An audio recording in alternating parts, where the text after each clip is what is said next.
So up first, you guys, we're talking Khy, which is Kylie Jenner's new clothing range. So there's a few pieces she's dropped. I'm looking on the just drop section, so we're going to run through a few of these and see what we like. To be fair, I'm not dying for the collection. A lot of it is leather, faux leather by the way, but the price range ranges from $45 to $195, so the price range is pretty good. But first of all, we've got this like faux leather strapless mini dress, which is £105. Nice, kind of like the zips that it's got on it. That kind of makes it a little different, and I like the strong zip down the middle. Up next, we have a two-piece, which is very reminiscent to Skims. Just like a simple, like black little crop and some high-waisted leggings. I'm not sure if the boots are actually attached with this or it's just the leggings. They are £51. Then we also have a faux leather strapless long dress. This is kind of cool, like the shape on this. Not something that I've never seen before. Do you know what I mean? Like I've seen this definitely around in these streets. But it's nice. This is £160.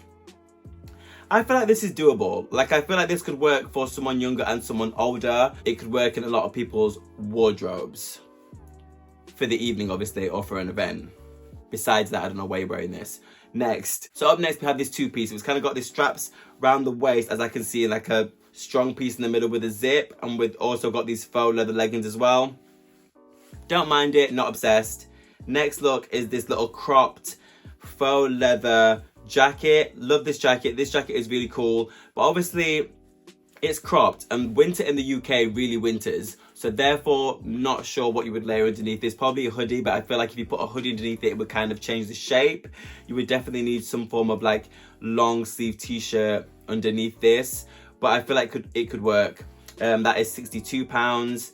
Then we also have like another little Skims moment pretty much with the arms cut out for the fingers. What else have we got on here? Anything else interesting?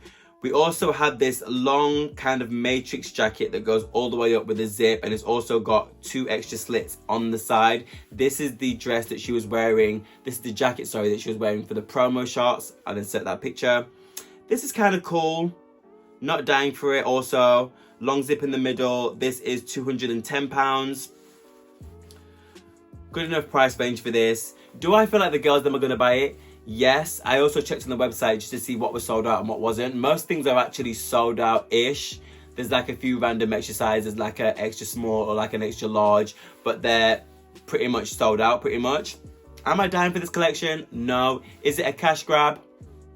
Who knows? Because recently she has been going to a lot more like Paris Fashion Week, New York Fashion Week. So she has been dibbling and dabbling, as normally we know she never leaves the house and never leaves Calabasas. So therefore I was like, was this whole you stepping out just to kind of build up promotion for your new brand that is coming out? Maybe so. She is technically a fashion girl and I do like some of the looks that she does turn. Was I expecting everything to be faux leather? Absolutely not. Like there's not much variety in this collection whatsoever. It's all black, it's all faux leather, it's all kind of the same silhouette, it's all got the same kind of zips. So there's not that much in there, but the girls them are buying it. But I'm also not sure of how much she actually produced in the first place. Obviously it's nice to have the gag of like everything sold out, but it's like how many products did you actually produce? Okay, because did you have 10 products or did you have 10,000? Therefore, if you had 10 products, obviously they're going to sell out the hotcakes. But do you know what I'm saying? But we'll see how it goes. So up next, we have a pair of pumps from YSL that I feel like all the girls there are going to be wearing. Well, some of them already are, but I'm just going to let you know just in case you want to get ahead of the trend. These are a beautiful pair of black slingbacks with like a gold clasp on the side. They've also got these in kind of like a maroon red. I think they've also got them in a white, but they are literally stunning. Also, red is going to be the next trendable color. Mark my words, people are already jumping on it. And I feel like these heels are literally stunning. They're timeless, they're classic. I feel like they can work in so many different people's wardrobes, from younger to older. And I also feel like you could take them very well day to night. Like in daytime, you could have these slingbacks on with like a nice pair of like oversized jean. And then in the evening, you could like throw on like a wife beater, a vest, and then put like a blazer on top for the evening. So I feel like these could work very well. Stunning. The price point for these are very high, but don't worry, I got you covered. I also found a dupe from Zara, which are pretty much very similar, the same. The clasp on the side is the same, but apart from it's like a little smaller. They've got that same pointy heel, and they've also got like the cutouts on the side. Beautiful pair of heels. I feel like these are a very good dupe, and I also think the price point on these compared to the original ones is gigantic. So therefore, I thought I'd put you on with these heels because they're literally stunning and I feel like everyone should know about them. Rabanne, formerly known as Paco Rabanne, are collaborating with H&M, if you didn't already know the situation.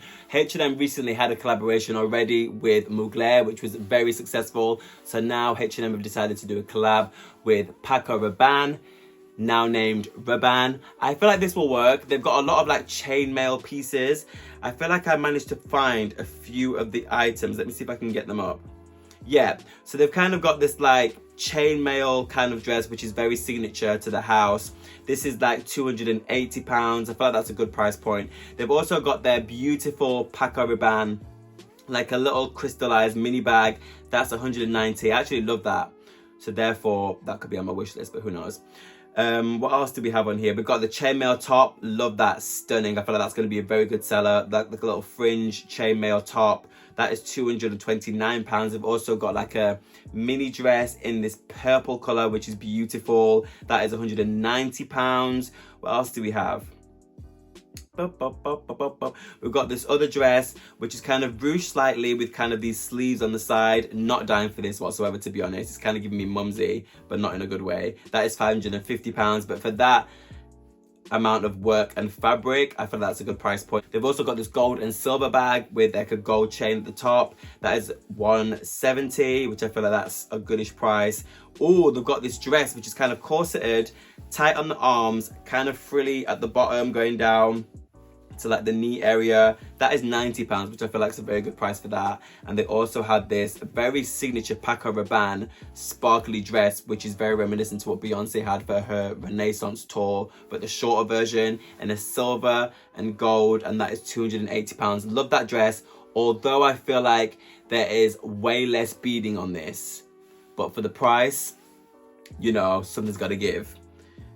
Beautiful. They've also got these like slip-on little sandals with like a gold trim. Not a massive fan of those. They're £120. They've also got a nice little mini dress with kind of like a peacock face-ish on them in orange and yellow. £65. So a few good pairs of items in there. I also saw a content creator talking about when H&M and Mugler did the collab, and she previously, before the collab was announced, she had just bought full price like a mesh jacket and the jeans for like £1,000 ish, and then they produced the H&M and Mugler collaboration, and obviously it was way less cheaper, and apparently they said it was literally the same fabric and you can't even tell the difference. So therefore, if you're doing things like that, it's like, why would people pay full price for things when they could wait for the collab, if they do a collab with the house, and then get it for cheaper? Do you know what I'm saying? So I feel like if you are doing a collab, there needs to be a difference in quality. Not in a bad way, but people are not going to pay full price for things if you're making it the knockoff version, using the same quality, same fabric, same everything for way less. Do you know what I'm saying? But we'll see how this collaboration goes. I'm not sure if it will be as successful as the H&M Mugler one, but I feel like it will do well.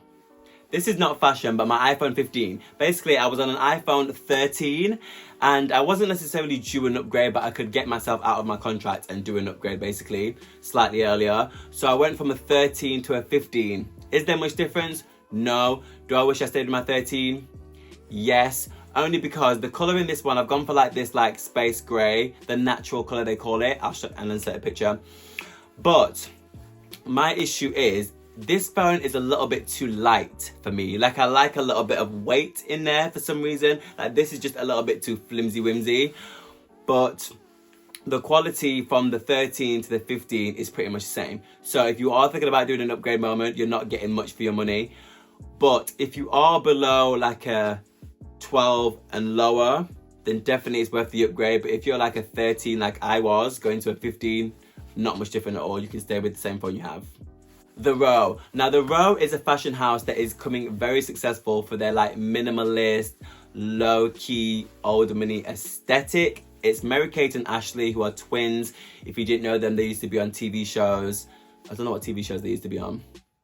A lot of ones. They're like child stars basically, and they own The Row, but they're not actually the face of it. Like, they're like the clothing and their bags and accessories to speak for themselves. So they're kind of like in the background, but The Row is very popular and is gaining a lot more popularity due to this old money, minimalist kind of girl aesthetic. There's a bag from them that is called the Moon bag, I think it's called, and it is literally stunning. They've got it in black, they've got it in a white, and they've also got it in this brown and also like a maroon, almost red but quite not. I love the bag, it's stunning.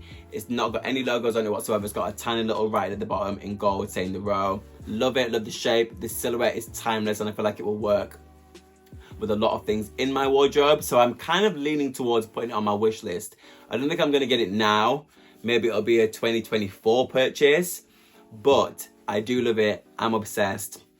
And I'm thinking I'm gonna start buying into the row because I feel like their pieces are timeless. And without the heavy duty and like logos and like crazy zips and like everything going on it, like it's such a low-key bag that I could put with so many different things, if you know what I mean. So I'm looking out for the row, and this Moon bag is probably gonna be on my wish list for 2024.